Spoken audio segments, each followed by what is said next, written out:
Bienvenue sur Destination Crypto, le podcast qui vous emmène sur les sentiers tortueux de la crypto-monnaie. Je m'appelle Thibaut Coussin, je suis auteur et coach crypto. Ma mission, c'est de vous aider à comprendre l'univers de Bitcoin afin que vous profitiez de ce marché en pleine croissance. Si ce sujet vous intéresse, je vous invite à vous abonner et à reprendre un peu de café pour attaquer cet épisode. Vous êtes prêts ? Allez, c'est parti.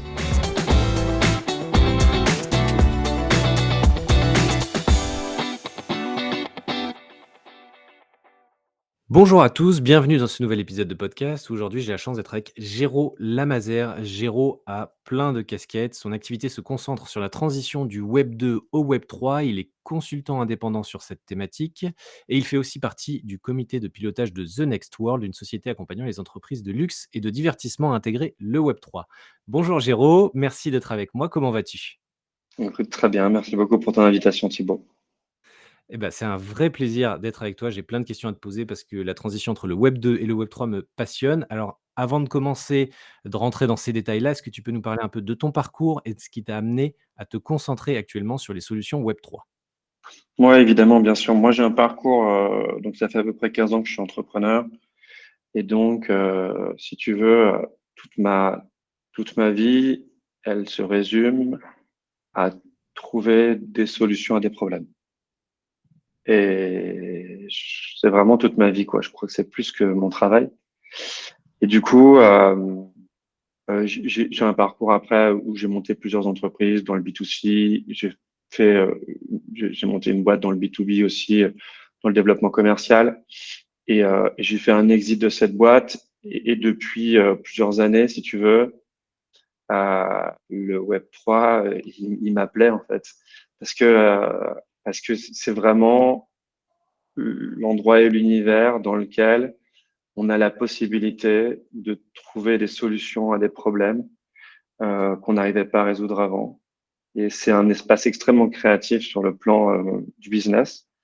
Et donc, voilà, j'ai commencé, alors assez tardivement, puisque tu vois, ça date, on va dire, de 2018, à m'intéresser à ce sujet et de plus en plus en creusant. Et ce qui m'intéressait particulièrement, c'est qu'en fait, euh, quand j'ai découvert un peu cet univers-là, il était vachement Web3 to Web3, justement. Tu vois, j'allais dire, c'est peut-être un peu caricatural et j'espère que personne n'en prendra en ombrage, mais c'était un truc de geek. Et en fait, ce qui m'intéressait, c'est que j'avais l'impression d'être, peut-être aussi en termes d'âge, de génération, à la fois assez jeune pour intégrer ces concepts et assez vieux pour avoir été du monde du Web 2. Et voilà, j'avais l'impression d'être un peu Web 2 et demi, de pouvoir faire ce pont entre les deux. Et du coup, je me suis dit, tiens, à la fois, ça me passionne et en même temps, je pourrais avoir de la valeur. Et donc, c'est comme ça que j'ai décidé de m'y concentrer et d'y mettre mon énergie. Ouais, d'accord. Et alors, tu parles de Web 2, de Web 3. C'est vrai qu'on en a un peu à toutes les sauces en ce moment. C'est le terme un peu du moment.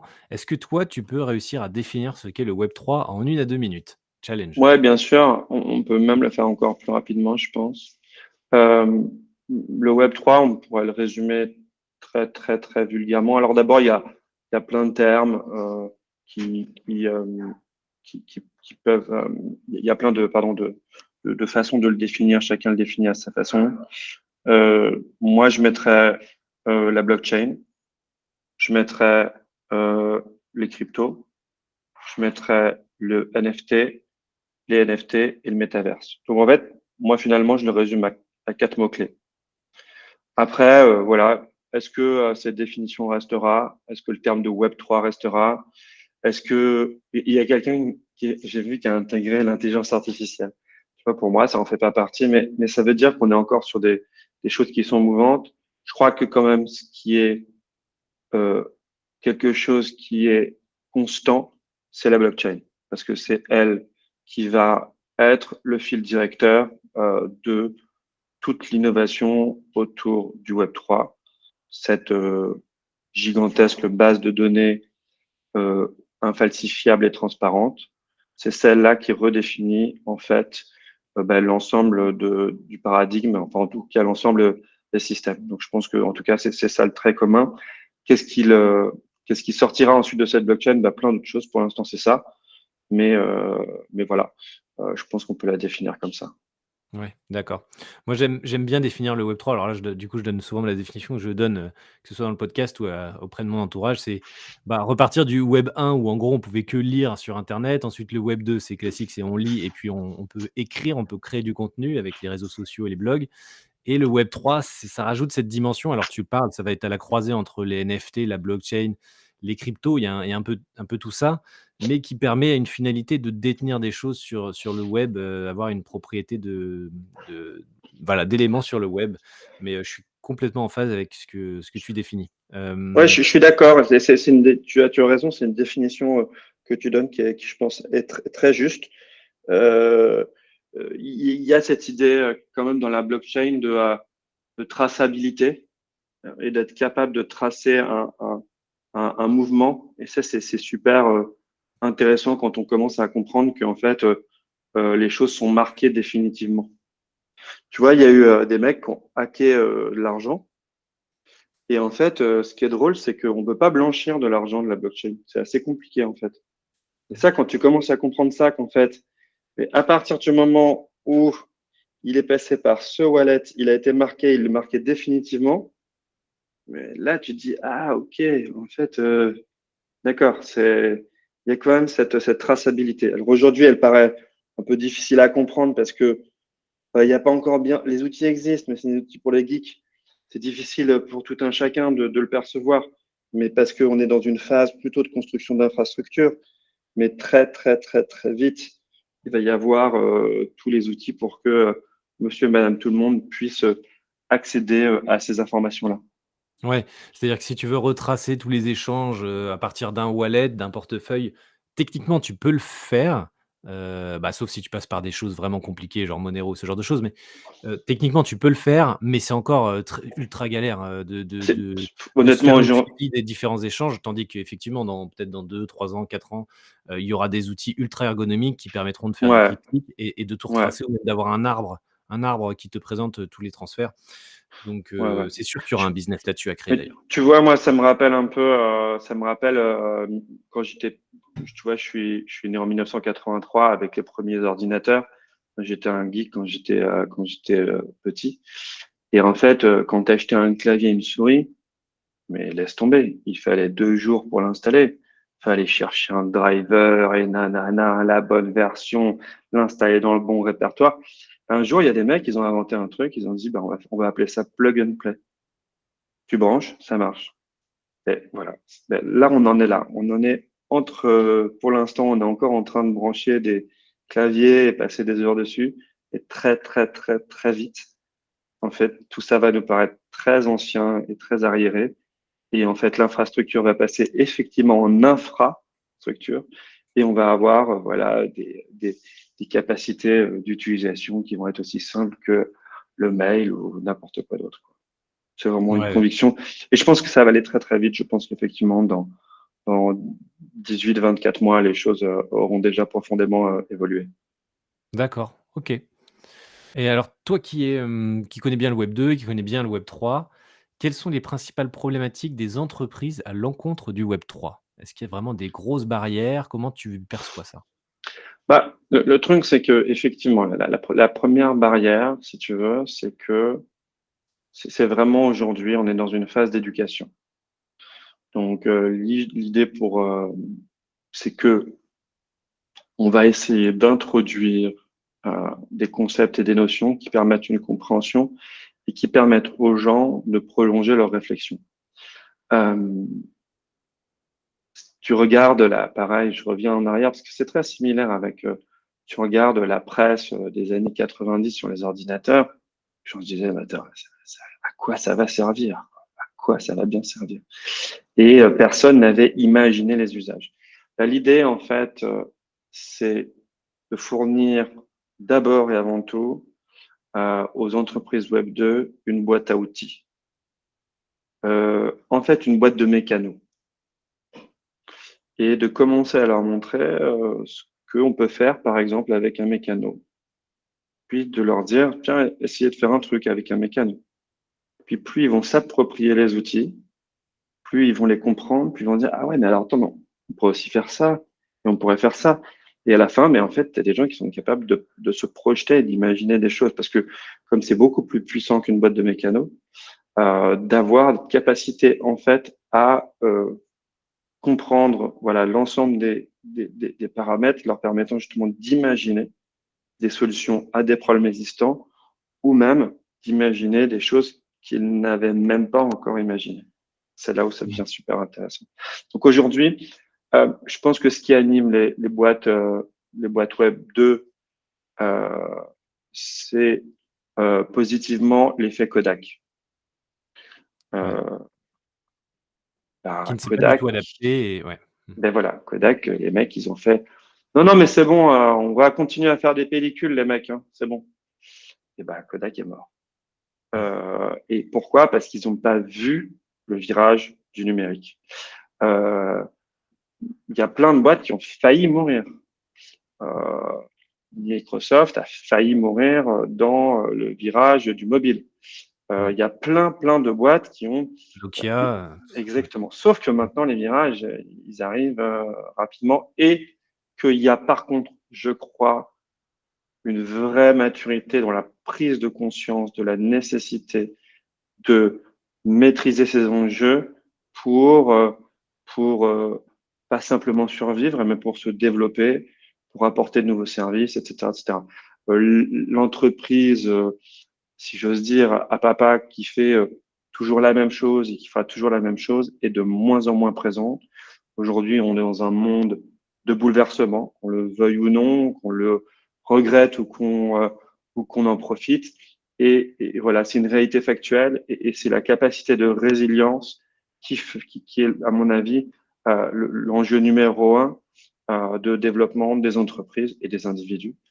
Et donc, cette capacité à apprendre de nouvelles choses, à imaginer de nouvelles choses, mais en même temps, moi, je trouve que c'est une super valeur, peut-être parce que je suis entrepreneur, du coup, ça m'anime, mais l'idée de se dire que rien n'est figé, qu'on peut rebattre les cartes, que justement, enfin, je trouve que c'est un bel imaginaire, j'allais dire, tu vois, j'allais dire d'ascenseur social, en tout cas de capacité à justement de dire que pour continuer à se développer, il va falloir se réinventer. Moi, je trouve que c'est une super chose. Ça nous oblige tous à nous remettre en question. Je trouve que c'est des bonnes valeurs. Et donc aujourd'hui, le sujet pour répondre à tes questions, c'est de dire, voilà, on veut pas louper le virage. Je crois qu'il est acquis que la blockchain euh, va modifier profondément beaucoup de secteurs, si ce n'est tous les secteurs, comme le digital l'a fait. Il reste encore de rares secteurs dans lesquels le digital n'est pas intégré, mais donc presque dans tous. Et la blockchain fera le même effet, va s'intégrer. Quand je dis la blockchain, le Web3 va s'intégrer dans les secteurs de différentes manières, dans différents niveaux. Et je pense qu'aujourd'hui, c'est un fait acquis. Il y a plus, la question n'est plus de savoir est-ce que ça va le faire ou pas le faire. Je pense que tout le monde en a conscience. Et aujourd'hui, l'idée, c'est je vais comprendre comment ça marche. Je vais comprendre la boîte à outils pour commencer, moi aussi, à devenir autonome et être capable d'être créateur de valeur grâce à ces nouveaux outils. Ouais, d'accord. Donc, pour résumer, il y a vraiment un gros problème d'éducation. Il faut donner la boîte à outils et pour ça, souvent, un exemple est plus parlant qu'un gros pavé de texte expliquant ce que c'est que le Web3. Est-ce que toi, tu as, facilement comme ça un ou 2 exemples qui parlent beaucoup aux entreprises, que tu peux utiliser facilement pour leur faire comprendre tous les avantages qu'apporte le Web3? En fait, alors je ne sais pas s'il y a un exemple extrêmement parlant. Ça dépend un petit peu des secteurs.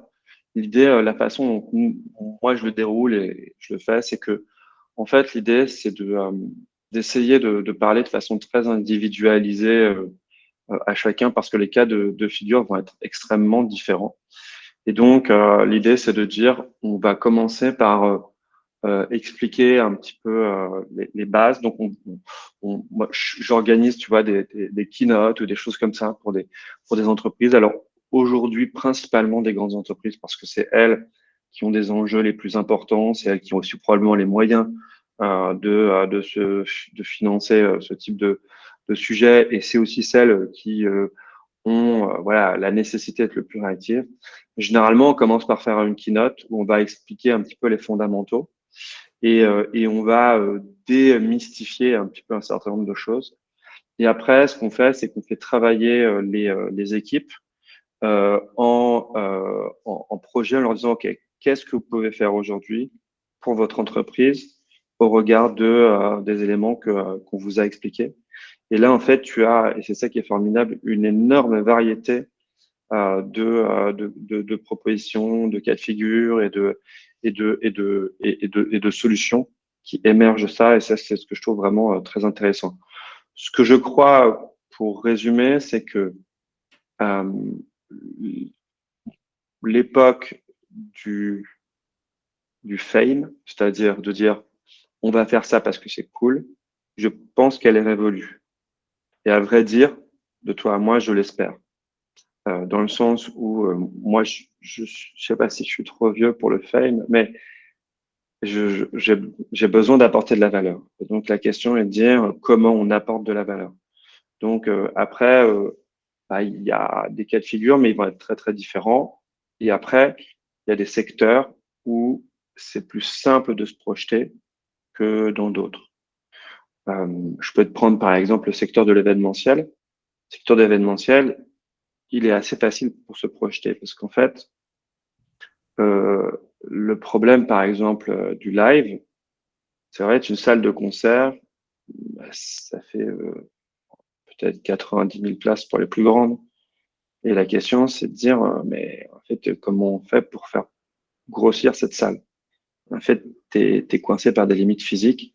Et ça, on peut, grâce justement à des expériences immersives, emmener des gens dans ces salles de concert pour pouvoir participer à ce concert ce jour-là, en live, vraiment, et avoir une expérience qui en plus est augmentée, qui n'est pas simplement une retransmission, mais qui est vraiment une expérience augmentée à la fois pour ceux qui regardent depuis chez eux le live et qui quelque part vont y participer. C'est-à-dire que quand ils vont crier dans leur micro dans le stade, on les entendra et vice-versa. Donc, on peut vraiment faire des expériences qui sont augmentées d'un côté comme de l'autre et avoir voilà des expériences qui sont vraiment exceptionnelles. Après, il y a d'autres cas de figure, tout ce qui va toucher au cas de figure de, euh, on l'utilise, on appelle ça la tokenisation, mais c'est en fait, ça existait déjà avant, on appelait ça la titrisation. Donc la financiarisation de l'économie. Donc c'est de dire, ben, on va utiliser des tokens parce que les tokens, euh, donc ils vont représenter une part de quelque chose, une part de propriété, plus facilement qu'une part sociale parce que ils ont une liquidité, ils sont moins régulés aujourd'hui, etc., etc. Donc, on va pouvoir faire plein de choses qu'on avait du mal à faire, qui étaient très lourds administrativement. On va pouvoir le faire. Donc, après, on peut tokeniser un peu tout ce qu'on veut à partir du moment où ça a une valeur. Donc, on a beaucoup vu la tokenisation immobilière, par exemple. Où en fait, Mmh. on dit, ben, OK, attends, plutôt que d'acheter, comment on fait pour acheter un truc, voilà, et on va pouvoir tokeniser aussi un sac Hermès, pourquoi pas, ou une Ferrari, parce qu'elle a une valeur qui va plutôt progresser dans le temps, etc., etc. Et l'intérêt de la tokenisation, c'est que elle va permettre aussi un accès beaucoup plus large et donc de la liquidité, qui était le principal problème de la titrisation classique, quoi. Ouais, d'accord.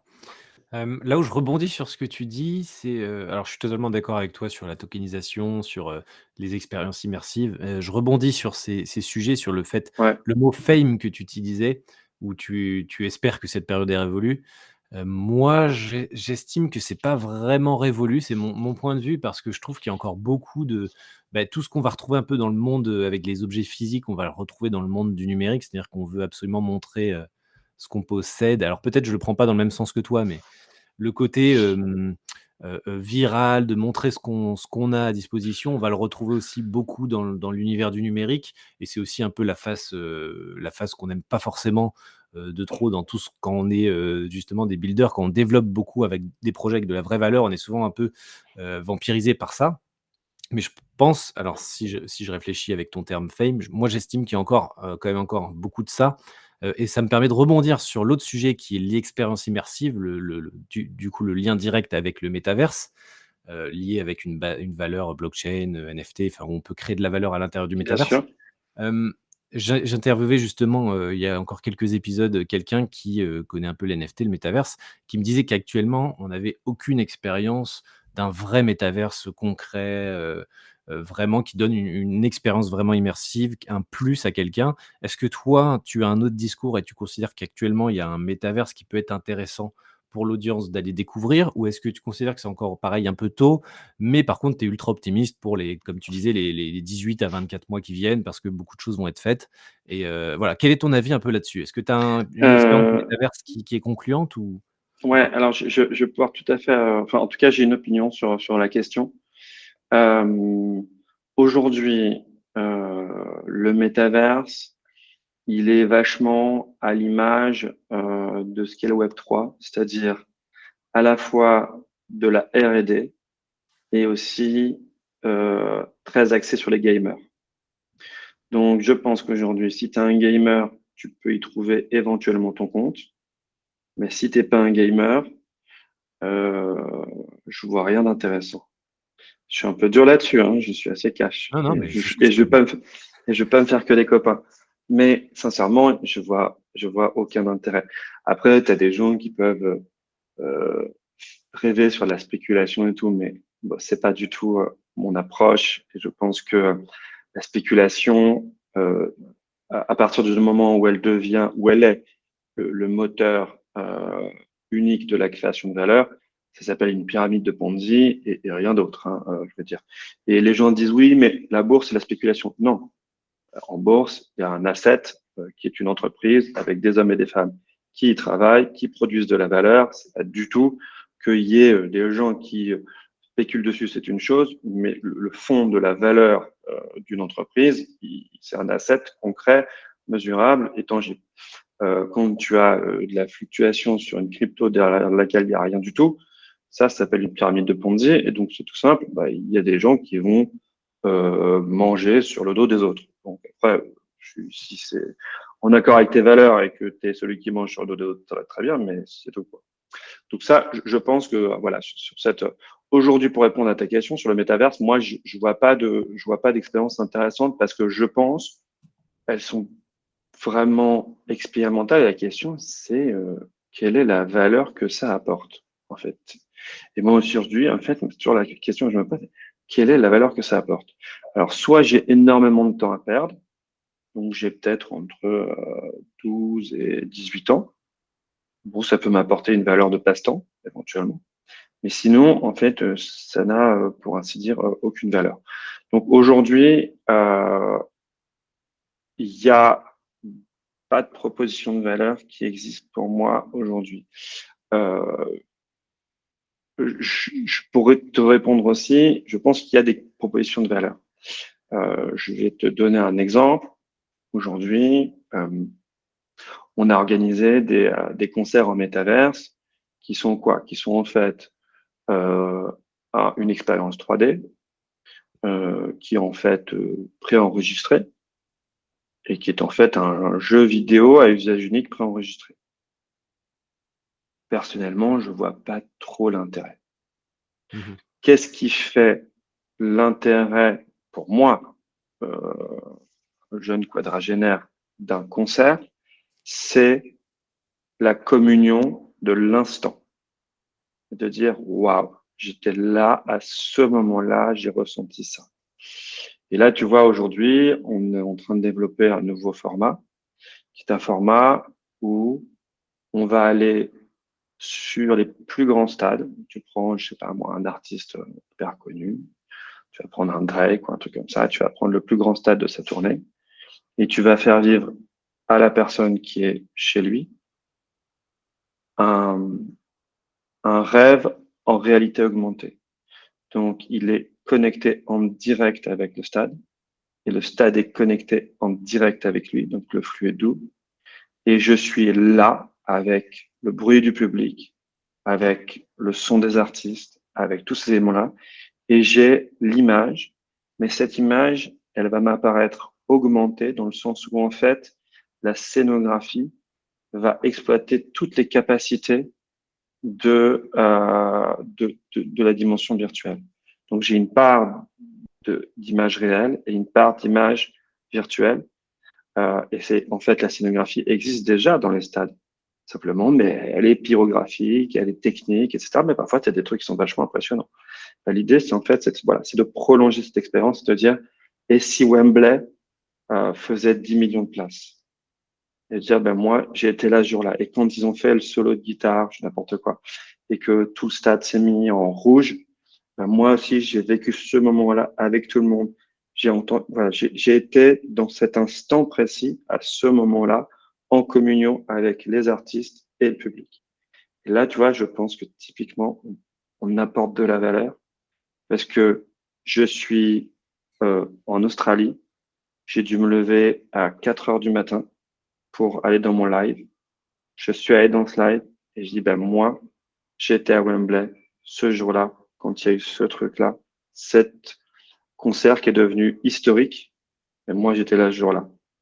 Et là, je pense qu'on apporte de la valeur. Et donc, je pense que cette idée est une idée qu'on développe avec un de mes clients dans lequel je suis aussi associé. Et je pense que des idées comme ça, il y en aura d'autres.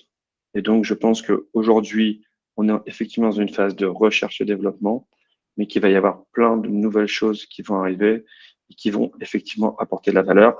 Ce qui était le cas, on l'a vu aussi sur les NFT. Tout le monde s'est dit, mais attends, pourquoi on vend hyper cher un dessin de singe qu'on peut faire un copier-coller? Et en fait, les gens ont vu ça, ils avaient raison, parce que en soi, ça n'avait pas de valeur. Ça posait juste les jalons de la R&D.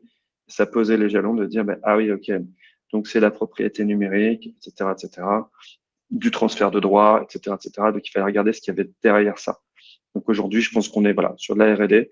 Je je vois pas d'intérêt d'aller, enfin à pas être un gamer, passer beaucoup de temps dans les métaverses, mais je suis convaincu que dans les années à venir, ça va progresser. Et je pense que le device, c'est-à-dire la partie technique, me semble aussi hyper important. J'ai essayé il y a pas longtemps le MetaQuest 2.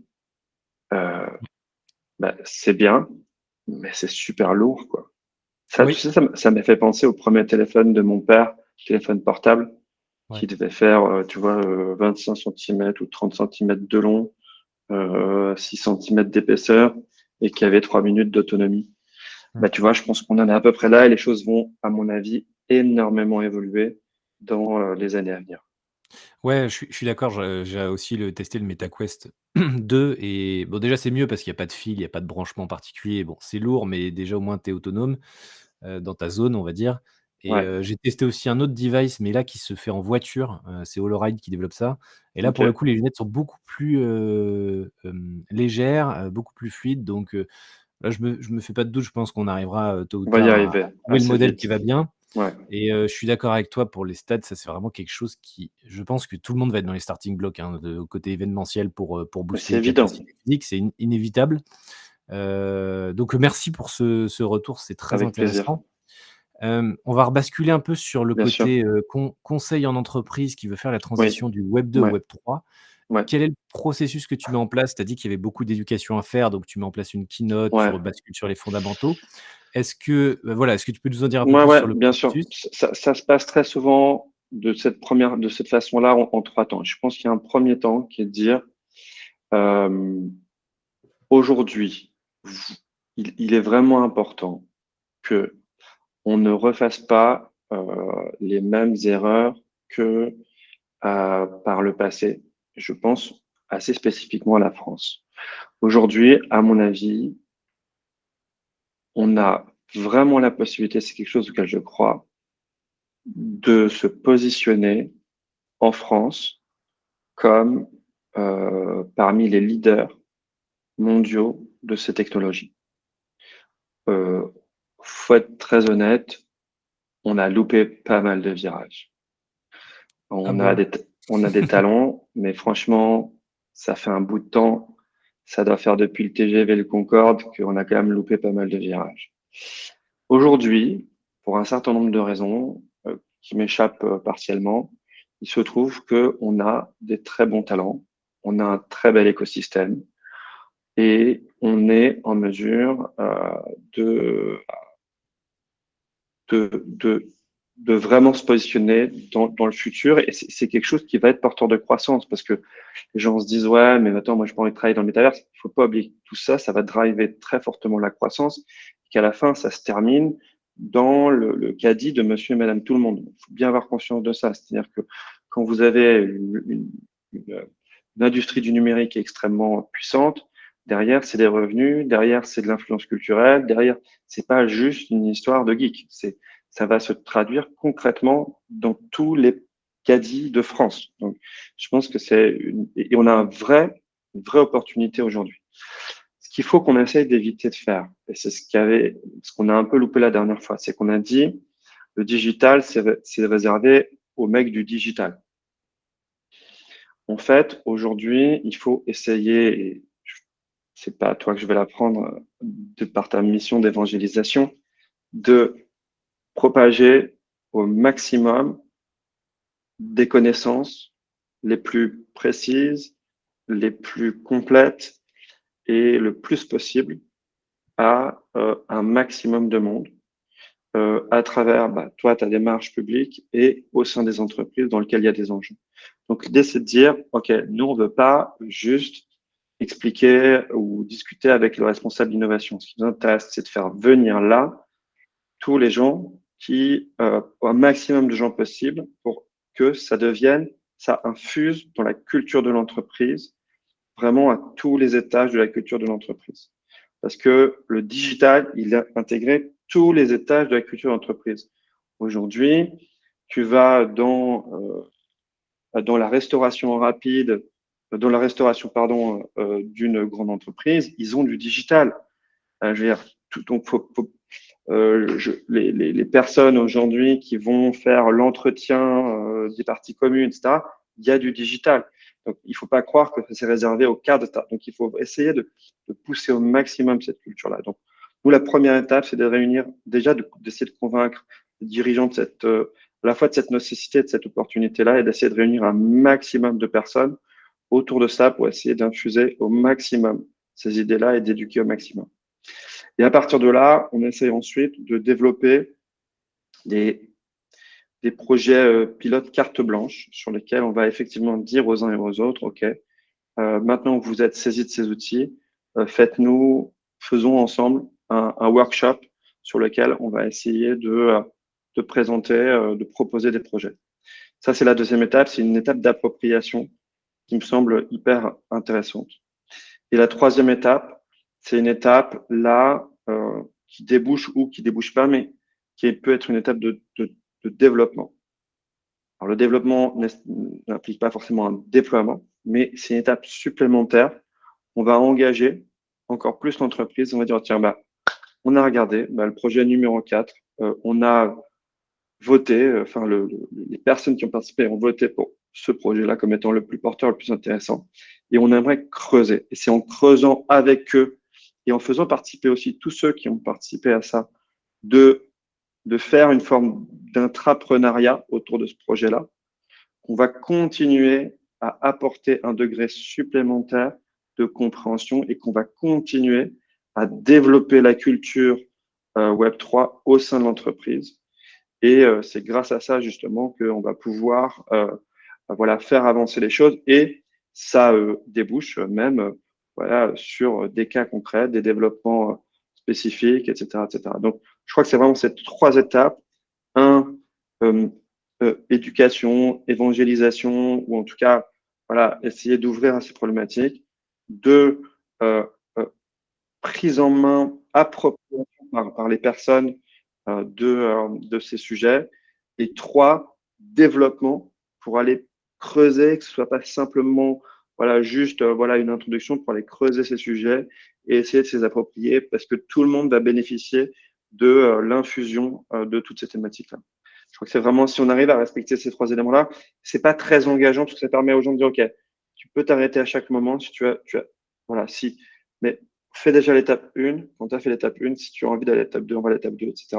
Ça permet comme ça aux entreprises de vraiment avancer et de progresser beaucoup plus vite que si on disait, tiens, on va prendre un chief Web3 officer, puis démerde-toi, quoi. Parce que là, si on prend un chief web officer, j'ai rien contre les chief web officers, hein, mais du coup, ça en devient un truc de spécialiste, alors que pour moi, on est sur une technologie qui va infuser l'ensemble des collaborateurs et sur lesquels bah, les entreprises qui auront des collaborateurs qui seront les plus aguerris et les plus créatifs à la capacité à maîtriser ces outils et en tirer le meilleur profit seront les entreprises qui réussiront demain.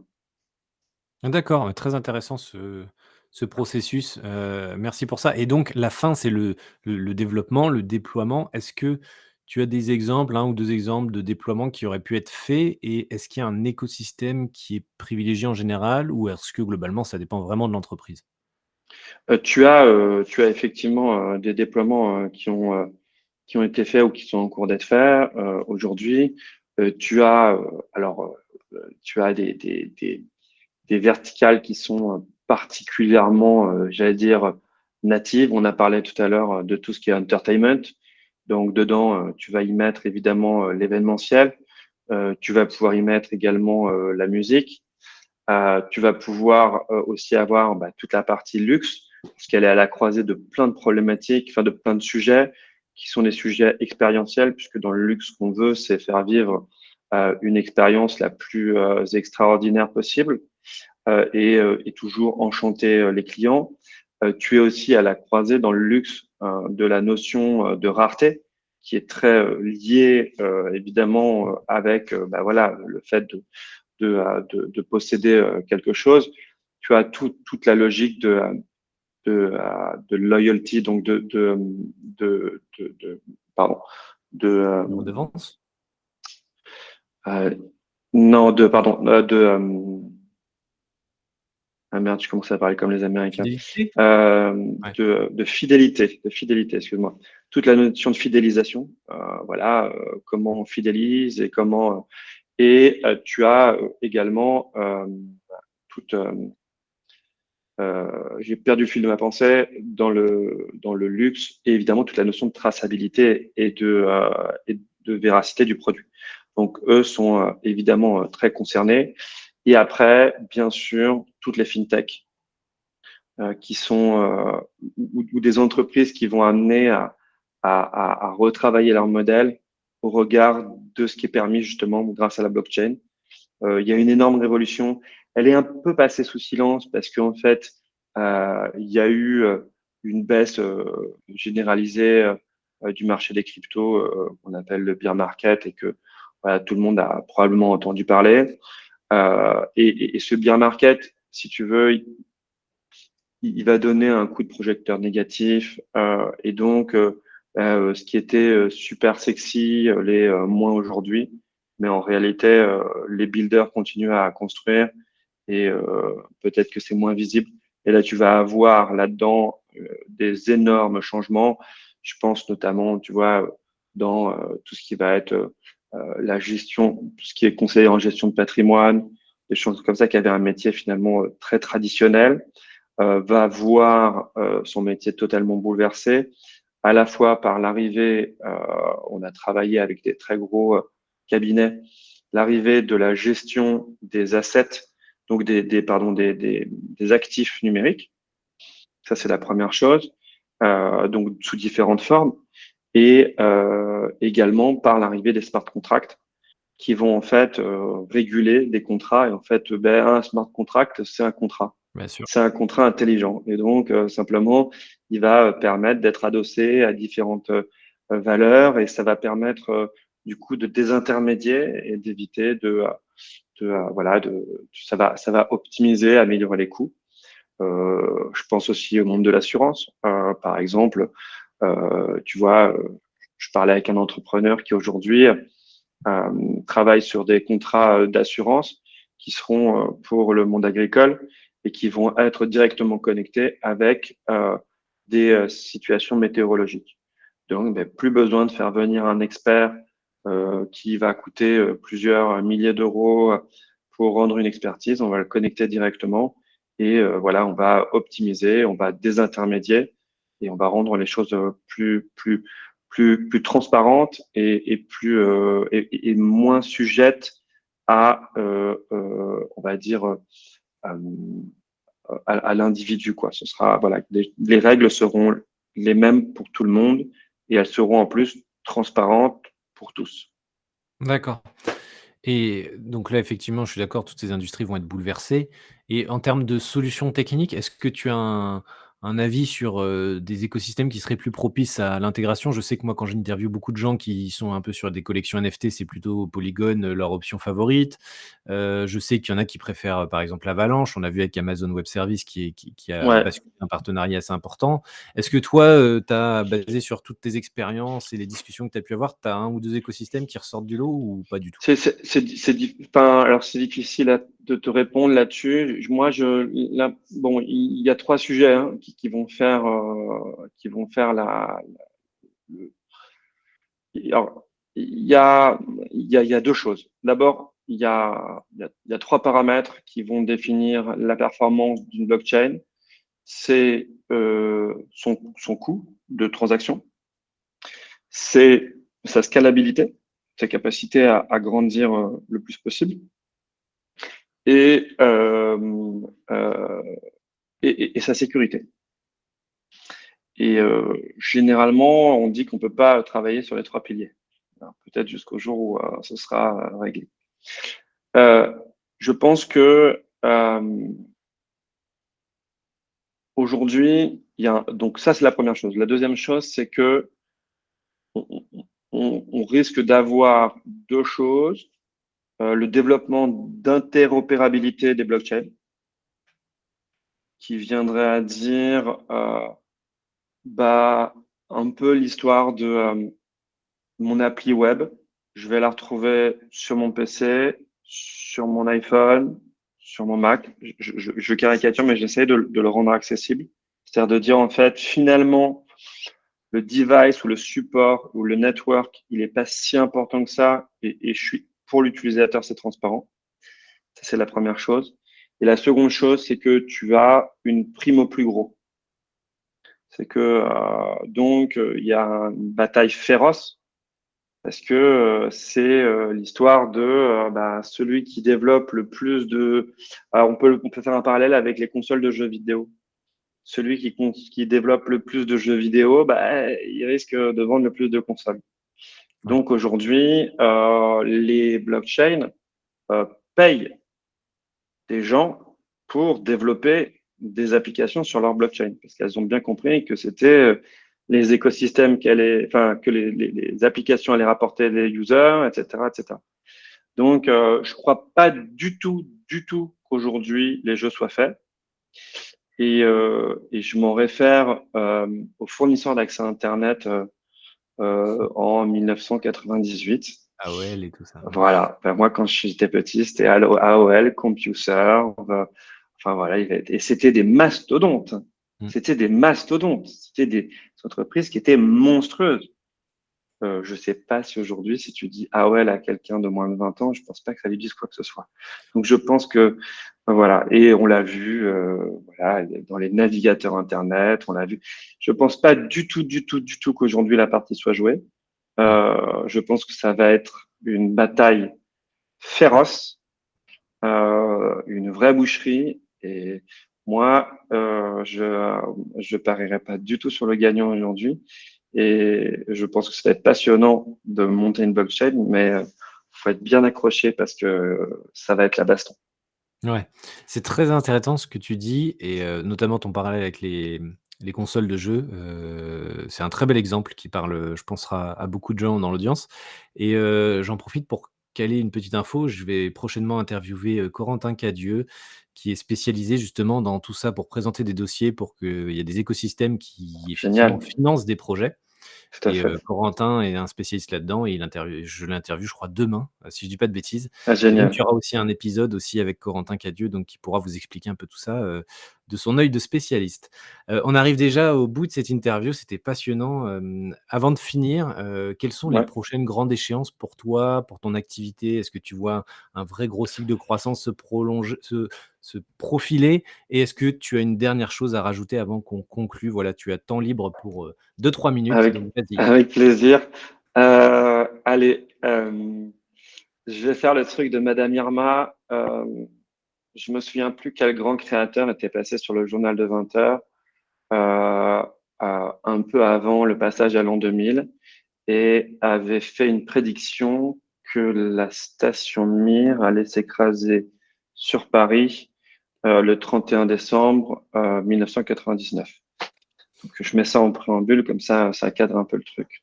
Moi, mon sujet, c'est de dire, je pense que le marché va reprendre et qu'on va repartir en ce qu'on appelle en bull run, donc avec une reprise du marché et que ce marché est parfaitement lié en réalité au cycle économique et plus précisément, si je veux être un peu technique, au taux directeur de la Réserve fédérale américaine. Une fois qu'on s'est dit ça, moi, je pense qu'en 2024, en 2023, il va falloir être patient, il va falloir construire dans l'ombre. Mais en 2024, les feux de la rampe vont reprendre et tout ce qui sera finalement nul en 2023 va devenir génial en 2024. Ça, c'est la première chose. Donc, tout pour tous les builders qui se découragent, qui se disent, ah, on va jamais y arriver, etc. Soyez patients, ça va reprendre et préparez-vous dans l'ombre pour 2024. Pour ma part, et moi, le choix que j'ai fait, c'est aujourd'hui d'essayer d'aller plus loin dans l'accompagnement des startups. Et donc, je vais très prochainement, au mois de février, lancer un club de business angel dédié au Web3. Parce que je pense qu'il y a des très, très beaux projets, des très, très belles opportunités. Et je pense que c'est maintenant que ces gens-là ont besoin d'être aidés, d'être accompagnés financièrement, bien sûr, mais aussi, comme on dit, en smart money, donc avec de la compétence, de l'intelligence, etc. Et donc, voilà, on a signé la semaine dernière au Canada des très beaux partenariats avec des fonds, avec, voilà, donc tout ça va prendre forme petit à petit et le club va s'appeler assez simplement W3 Capital Club. Et l'idée sera d'essayer de réunir voilà, des entrepreneurs du Web3, des gens qui ont envie de changer le monde et qui ont cette envie créative chevillée au corps. D'accord, bah, c'est bien ça, je m'attendais pas à ça, C'était une pour petite finir cette surprise interview. pour toi et pour ton audience. Eh bah, super. Une exclusivité mondiale. Petite exclusivité mondiale sur mon podcast, bon, c'est super d'avoir préparé ça, merci à toi. Je mettrai bien évidemment tous les liens dans la description de cet épisode, donc n'hésitez pas à y aller, aller voir le profil de Géraud, aller voir ce qu'il fait, c'est très important. Et puis s'il y a un lien à communiquer pour cette dernière information, Géraud, tu me le communiqueras, ce sera parfait. J'ai passé un super moment, Géraud, merci à Ouais, toi. moi aussi. Écoute, je te réinviterai avec plaisir dans le podcast, dans peut-être quand le bull run sera là, quand il y aura plein de choses à dire et que tout le monde sera excité Exactement. comme des puces. Merci à toi et puis merci à toute l'audience et je vous dis à très bientôt pour le prochain épisode. Salut Géraud. Merci beaucoup. Merci à tous. Salut.